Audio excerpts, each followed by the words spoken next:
Hello दोस्तों, आप सभी का स्वागत है आपका अपना चैनल एसएस क्लास 2.0 में।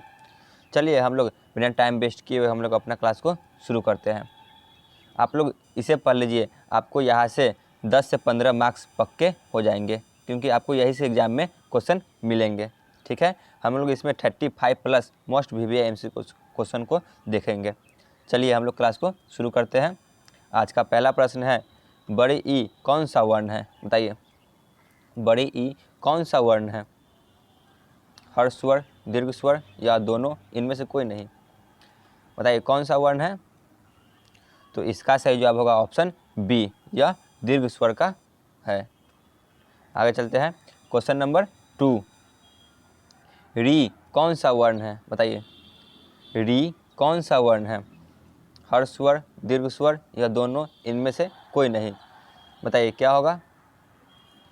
तो री हर्ष स्वर है।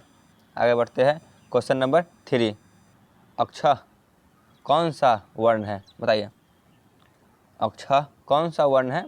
संयुक्त स्वर, संयुक्त व्यंजन, अंतस्थ व्यंजन, उष्म व्यंजन। बताइए क्या है? तो इसका सही जवाब होगा ऑप्शन बी, संयुक्त व्यंजन है। आगे चलते हैं, क्वेश्चन नंबर 4, ए ऐ ओ औ कौन सा वर्ण है? बताइए, हर्ष स्वर, दीर्घ स्वर या दोनों, इनमें से कोई नहीं। बताइए क्या होगा? तो इसका सही जवाब होगा ऑप्शन बी, दीर्घ स्वर है। ठीक है, आगे बढ़ते हैं, क्वेश्चन नंबर 5, जातिवाचक संज्ञा नहीं है। बताइए, इनमें से कौन जातिवाचक संज्ञा नहीं है? पुस्तक, पशु, मकान, आगरा। बताइए कौन सा जातिवाचक नहीं है? तो इसका सही जवाब होगा ऑप्शन डी, आगरा। यह व्यक्तिवाचक संज्ञा का उदाहरण है, बाकी ये तीनों जातिवाचक संज्ञा है। आगे बढ़ते हैं, क्वेश्चन नंबर 6, इनमें कौन संज्ञा का उदाहरण नहीं है? बताइए, इनमें से कौन संज्ञा नहीं है? ऑप्शन ए सुंदर, ऑप्शन बी मानव, option C Patna, option D तुम। क्या होगा? तो इसका सही जवाब होगा ऑप्शन डी, तुम। यह सर्वनाम है। ठीक है, आगे चलते हैं, क्वेश्चन नंबर 7, बुढ़ापा कौन सा संज्ञा है? बताइए, बुढ़ापा कौन सा संज्ञा है? ऑप्शन ए जातिवाचक, ऑप्शन बी भाववाचक, ऑप्शन सी समूहवाचक, ऑप्शन डी व्यक्तिवाचक। तो बुढ़ापा भाववाचक संज्ञा का उदाहरण है। आगे चलते हैं, क्वेश्चन नंबर 8, भाववाचक संज्ञा इनमें से कौन नहीं है? बताइए, भाववाचक संज्ञा इनमें से कौन नहीं है? ऑप्शन ए राई, ऑप्शन बी मिठाई, ऑप्शन सी चतुराई, ऑप्शन डी इनमें से कोई नहीं। बताइए क्या होगा? तो इसका सही जवाब होगा ऑप्शन बी, मिठाई। यह भाववाचक संज्ञा का उदाहरण नहीं है। आगे चलते हैं, क्वेश्चन नंबर 9, पुरुषवाचक सर्वनाम कौन नहीं है? बताइए, ऑप्शन ए आपको, ऑप्शन बी उनको, ऑप्शन सी जिनको, ऑप्शन डी हमको। बताइए पुरुषवाचक सर्वनाम नहीं है इनमें से। तो इसका सही जवाब होगा ऑप्शन सी, जिनको। यह पुरुषवाचक सर्वनाम का उदाहरण नहीं है। ठीक है, आगे बढ़ते हैं, क्वेश्चन नंबर 10, यह कविता मैंने लिखी है, यह कौन सा सर्वनाम है? ऑप्शन ए पुरुषवाचक सर्वनाम, ऑप्शन बी निश्चयवाचक सर्वनाम, ऑप्शन सी अनिश्चयवाचक सर्वनाम, ऑप्शन डी निजवाचक सर्वनाम। बताइए कौन सा सर्वनाम है? तो इसका सही जवाब होगा ऑप्शन डी, निजवाचक सर्वनाम है। आगे बढ़ते हैं, क्वेश्चन नंबर 11, पता नहीं श्याम को कैसे पता चला, यह कौन सा सर्वनाम है? बताइए, यह कौन सा सर्वनाम है? तो इसका सही जवाब होगा ऑप्शन ए, पुरुषवाचक सर्वनाम है।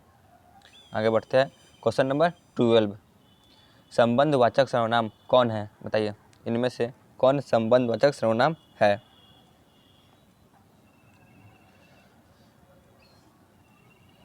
तो इसका सही जवाब होगा ऑप्शन सी, जो।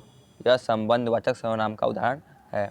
आगे बढ़ते हैं, क्वेश्चन नंबर 13, लोग सांपों से बहुत डरते हैं। बताइए कौन सा कारक का उदाहरण है? लोग सांपों से बहुत डरते हैं। अपादान कारक, करण कारक, कर्ता कारक, संप्रदान कारक। बताइए कौन सा कारक का उदाहरण है? तो इसका सही जवाब होगा ऑप्शन ए, अपादान कारक का उदाहरण है। आगे चलते हैं, क्वेश्चन नंबर 14, इनमें कौन अपादान कारक का विभक्ति चिन्ह है? बताइए, अपादान कारक का विभक्ति चिन्ह कौन है? ऑप्शन ए ने, ऑप्शन बी को, ऑप्शन सी से, ऑप्शन डी के लिए। बताइए, अपादान कारक का विभक्ति चिन्ह कौन है? तो इसका सही जवाब होगा ऑप्शन सी, से है। ठीक है, आगे बढ़ते हैं, क्वेश्चन नंबर 15, परिमाणवाचक विशेषण कौन है? बताइए, परिमाणवाचक विशेषण कौन है? ऑप्शन ए सुंदर, ऑप्शन बी थोड़ा सा, ऑप्शन सी 4, ऑप्शन डी पुराना। बताइए क्या होगा परिमाणवाचक विशेषण का उदाहरण? तो इसका सही जवाब होगा ऑप्शन बी, थोड़ा सा। आगे चलते हैं, क्वेश्चन नंबर 16, निम्नलिखित में से विशेषण का उदाहरण कौन है? बताइए, इनमें से कौन विशेषण है?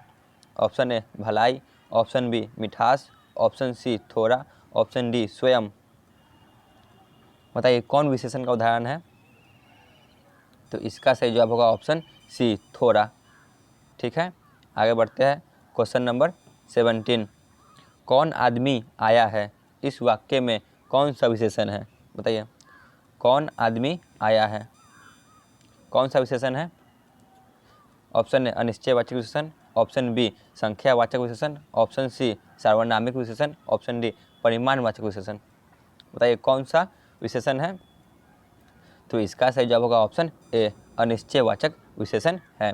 आगे बढ़ते हैं, क्वेश्चन नंबर 18, आलस्य शब्द का विशेषण क्या होगा?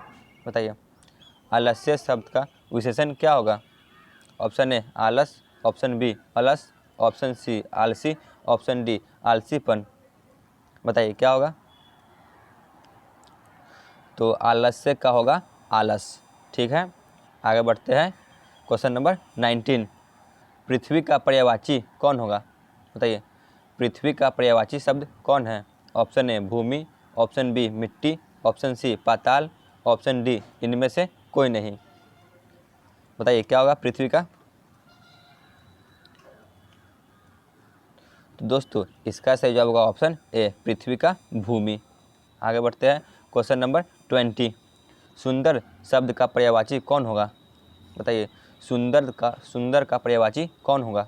ऑप्शन ए सुरभि, ऑप्शन बी मनोहर, ऑप्शन सी कुंदन, ऑप्शन डी इनमें से कोई नहीं। तो सुंदर का होगा ऑप्शन बी, मनोहर। ठीक है, आगे बढ़ते हैं, क्वेश्चन नंबर 21, कमल शब्द का पर्यायवाची कौन है? ऑप्शन ए सरोज, ऑप्शन बी भानु, ऑप्शन सी रसीम, ऑप्शन डी इनमें से कोई नहीं। बताइए क्या होगा कमल का पर्यायवाची?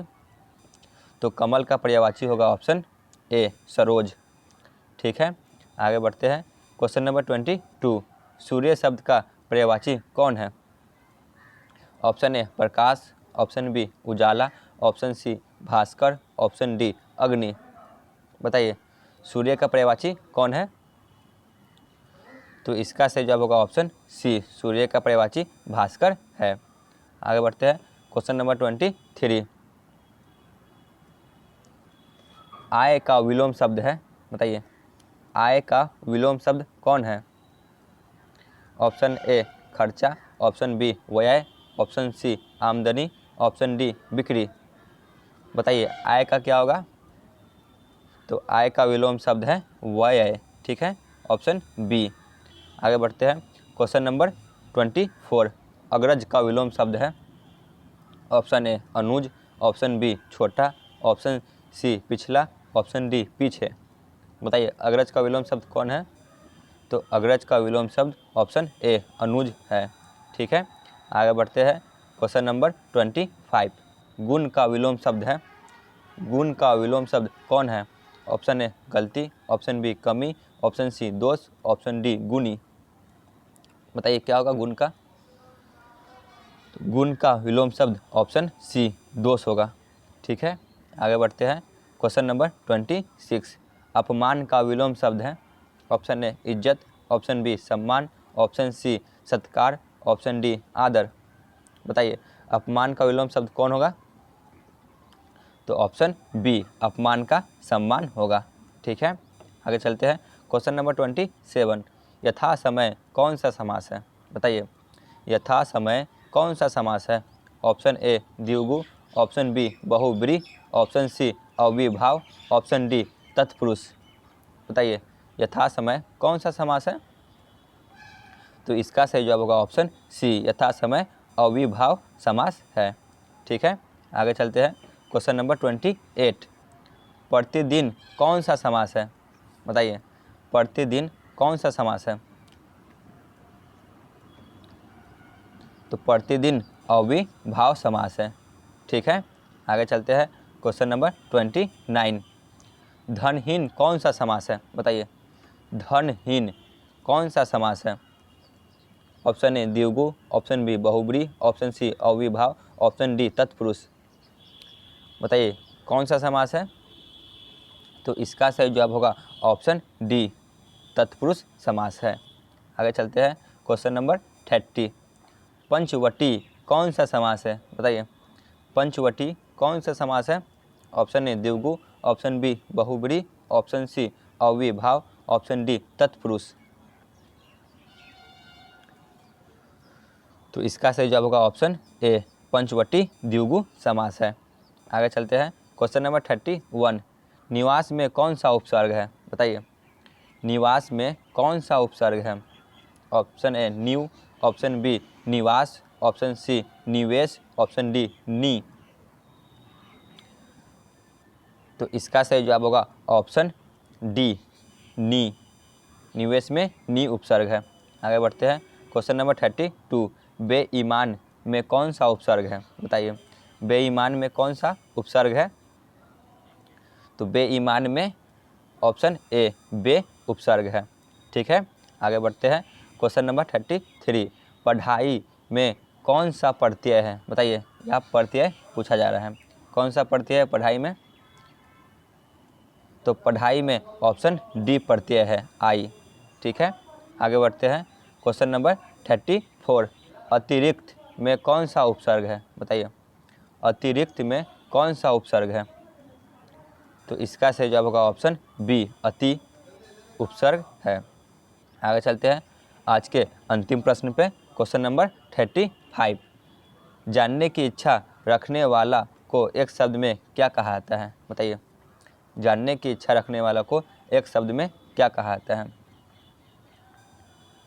तो इसका सही जवाब होगा ऑप्शन बी, जिज्ञासु कहा जाता है। ठीक है दोस्तों, आज का क्लास यहीं पे ख़त्म होता है। आप लोग 30 में 30 को अटेम्प्ट कीजिए और कमेंट सेक्शन में ज़रूर बताइए आप लोग को कितना सही हुआ है। धन्यवाद।